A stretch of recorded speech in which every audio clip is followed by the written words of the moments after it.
kasama, nandito po tayo, nagkakaisa.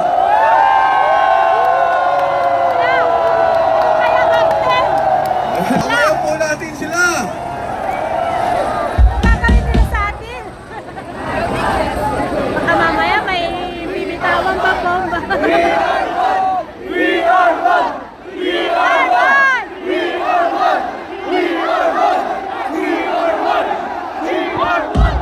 We are one! Nandito po tayo, nagkakaisa sa sinasabi nating pagyurak sa ustisya ng ating bansa. Ikikwento ko po sa inyo kung ano ang nangyayari ngayon. Isipin nyo mga kasama, ang daming binanggit.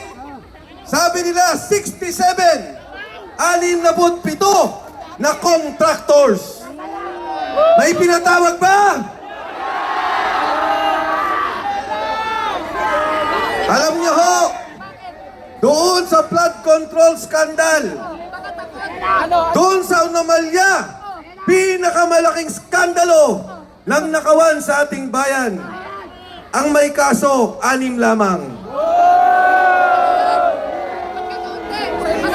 Doon sa 6 na may kaso, 2 binigyan ng pagiging state witness. Yung pong si Director Alcantara ng Bulacan at si Yusek Bernardo ng DPWH. 2 senador kinasuhan. Si Bong Revilla at nung hindi sumama, nanindigan, ikinulong nila si Jinggoy Estrada. Alam nyo ho, ilan na ang may kaso doon sa mga galit, sumisigaw sa tunay na hustisya, sumisigaw sa nakawan dito sa ating bansa. Kasama na si Amy Marcos, ang may kaso na ho, humingit 40. Ano po ang ibig kong sabihin? Ang diferensya ng diktadurya sa demokrasya ay iisa lamang. Yung maaari kang magsalita, maaari kang sumigaw, maaari kang maggalit pag may nakikita kang mali. Anong ginagawa nila? Doon sa mga galit, doon sa mga sumisigaw, tayo, ang buong sambayanan, ang kinakasuhan at kinukulong.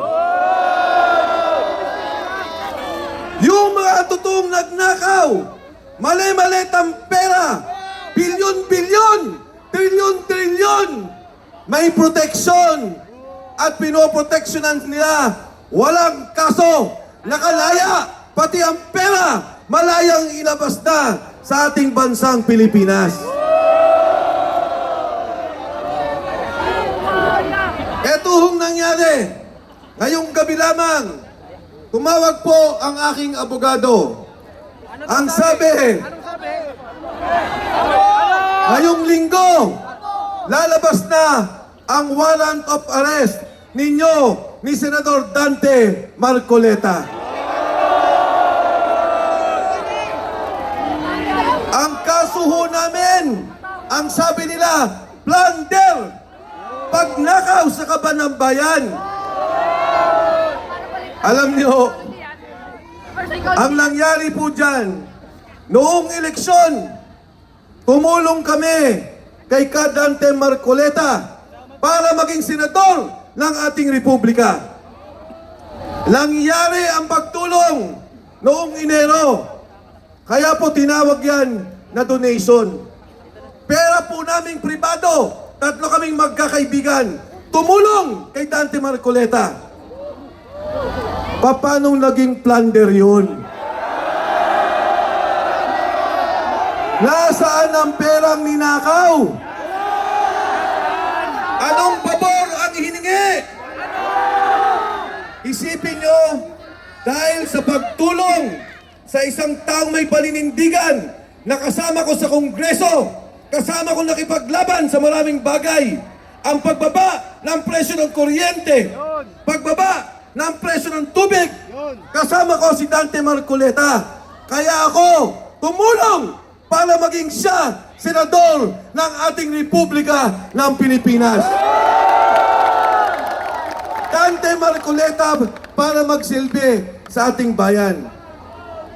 At hindi naman po ako nagkamali. Nakita niyo naman ang ginagawa niya ngayon sa Senado. Nakita niyo, pilit niyang ilalabas ang katotohanan. Nakita niyo, pilit niya at gusto niya may kulong ang mga nagnakaw sa ating bayan. Isipin niyo mga kasama, ang mga senador, pag tiningnan niyo sa COMELEC ang statement of contribution, mga tumulong sa kanila, wala sa kalingkingan ang pera ni Dante Marcoleta. Ang ginastos sa kampanya, wala sa kalingkingan ng pera na ginastos nila at tumulong sa kanila. Bakit? Yung ibang senador na daang milyon, hindi nyo imbestigahan. Nandun din naman, tulong din naman, eleksyon din naman. Pero bakit si Dante Marcoleta? Bakit si Mike Defensor gusto nyong ikulong para tumahimik, wala na magsalita sa nakawan sa ating bansa at kalimutan na ang flood control scandal? Parehong kaso. Ayoko na banggitin ang mga pangalan ng mga senador dahil kaibigan ko rin naman. Pero pareho. Bakit yung tulong sa kanila legal? Pwede. Kay Dante Marcoleta, hindi ka pwedeng tumulong. At alam naman ang lahat na magmula Apari hanggang Hulo, ang tunay na tumulong kay Dante Marcoleta ay ang mga kapatid sa Iglesia ni Cristo.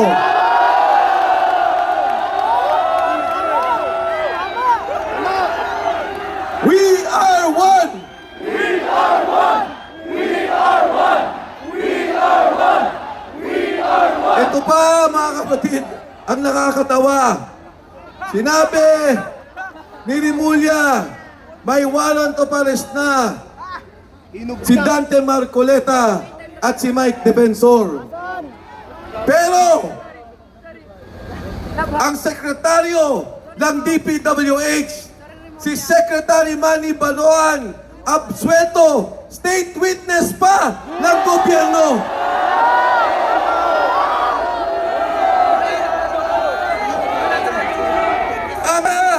Na pinaka-corrupt siya na naglustay ng bilyon-bilyon, trilyon-trilyon ang pinuno nila, absuelto sa kaso.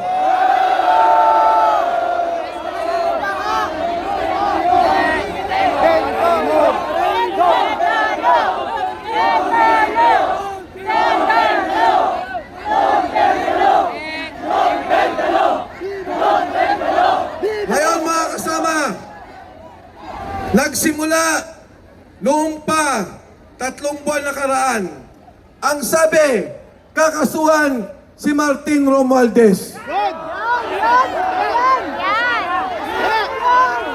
Ang sabi ni Gutesa, nagdadala sila 3 beses isang linggo. Mali-malit ang pera, 1 bilyon kada delivery sa bahay ni Martin Romualdez.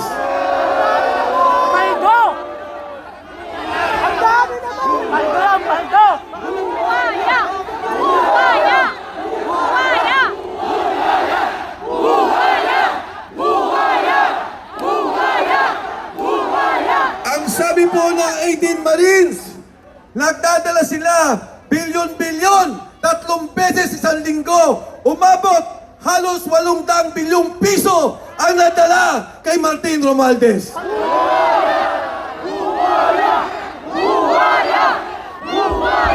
May kaso ba? May kinulong ba? Si Dante Marcoleta nagsasalita, nag-iimbestiga, ikukulong nila. Si Martin Romualdez, laya, pati pera niya, gumagalaw na palabas ng ating bansa.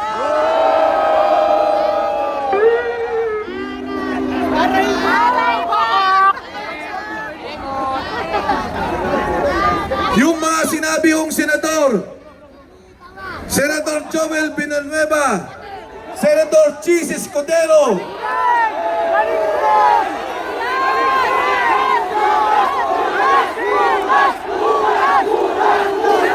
ano yun?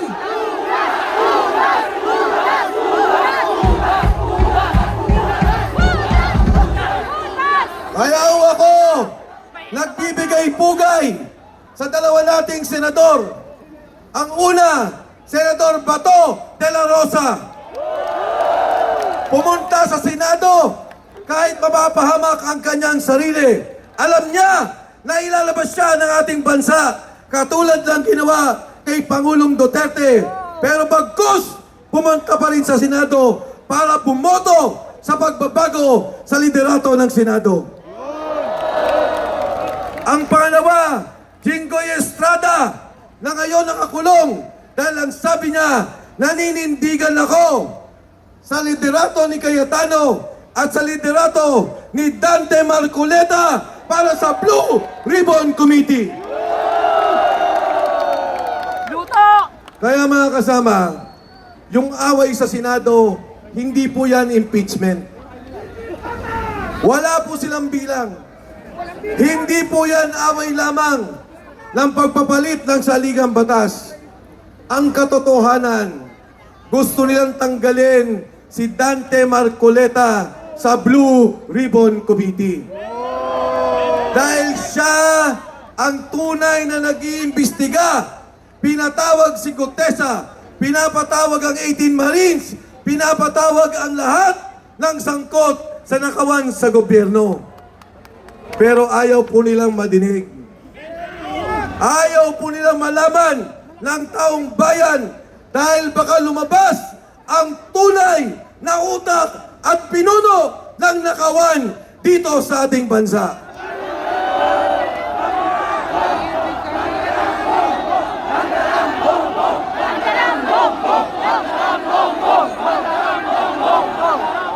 Mga kasama, ang ginagawa na investigasyon ng ating Senador Marcoleta at ang mga kasama na sa minorya, napakalaga sa ating buhay. Napakalaga sa ating kinabukasan. Alam niyo ho ba, 60 bilyon, 60 billion ang kinuha sa PhilHealth at ibinalik, inilagay sa flood control. Kaya po, pag nasa ospital kayo at sinabing walang pondo ang PhilHealth, hindi pwedeng garantiya. Yan ay epekto ng korupsyon sa nakikita natin sa ating bansa.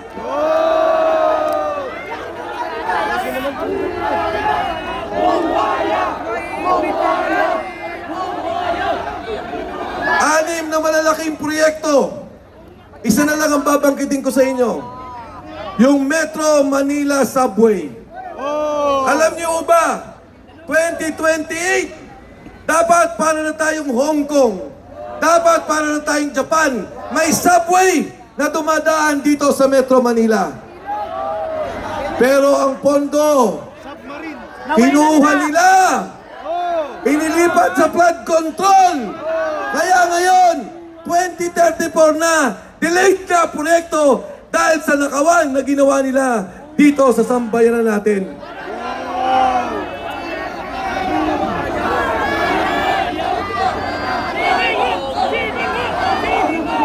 Kaya po, ang pagkakaisa natin dito ay hindi para sa isang tao. Ang pagkakaisa natin dito ay para sa kinabukasan ng ating bansa. Kinabukasan ng ating mga anak. Kinabukasan ng kabataan. At hindi po tayo dapat tumigil. Titigil ba tayo? Lalaban ba tayo?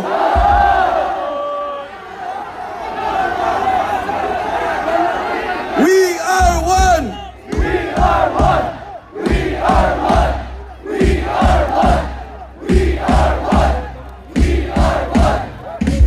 Pagka po pinabayaan natin na wala lang nangyari, sabi nga nung isang senador, move on na. Papayag ba tayo doon?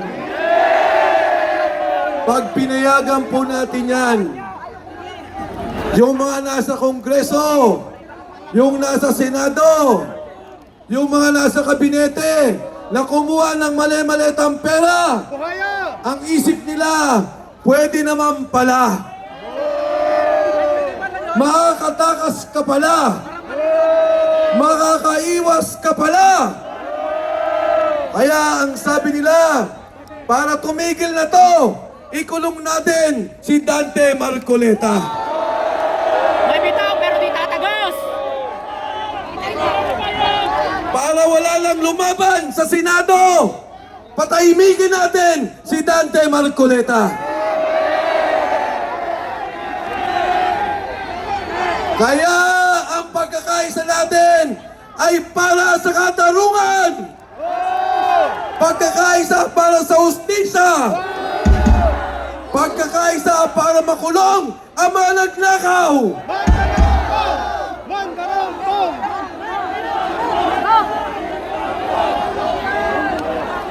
Ako po'y nananawagan sa iba't iba din nating mga kasama. Narinig ko si Senador Amy Marcos.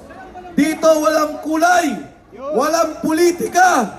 Kahit ikaw berde, dilaw, kakamping, pula, sumama ka dito kung mahal mo ang Pilipino at ang kinabukasan ng sambayanang Pilipinas.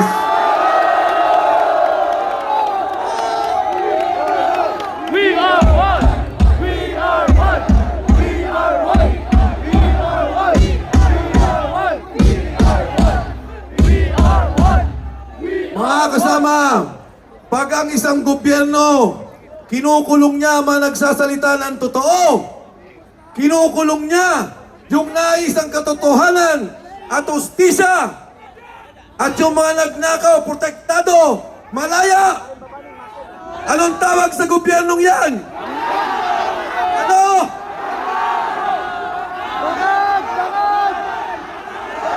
Hindi ko marinig!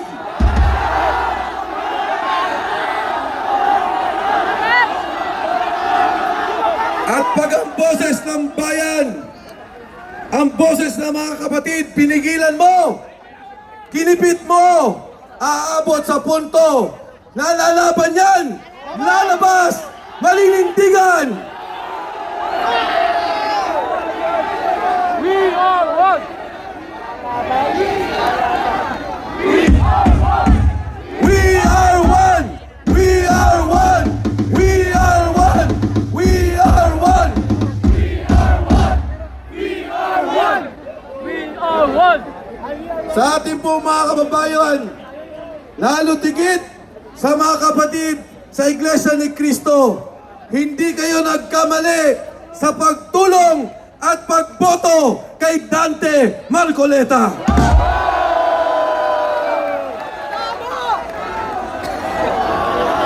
May galing, may talino, higit sa lahat, may pagmamahal sa sambayanang Pilipino.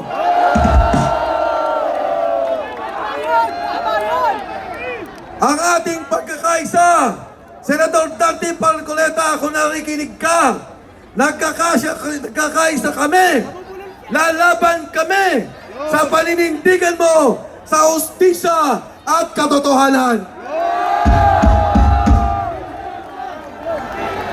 Iparinig natin kay Senador Dante Marcoleta, we are one! We are one. We are one. We are one. We are one. We are one. We are one. Gusto nyo bang makita si Dante Marcoleta?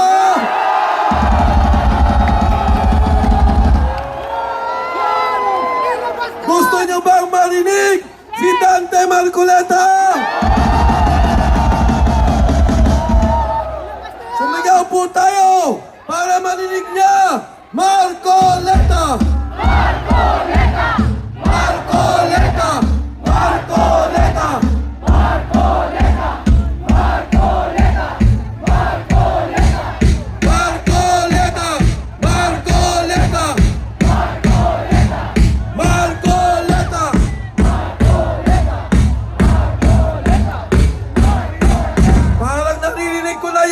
Dante Marcoleta! Marcoleta! May dalawang babae doon sa taas. Mga kababayan! Ang senador ng Republika ng Pilipinas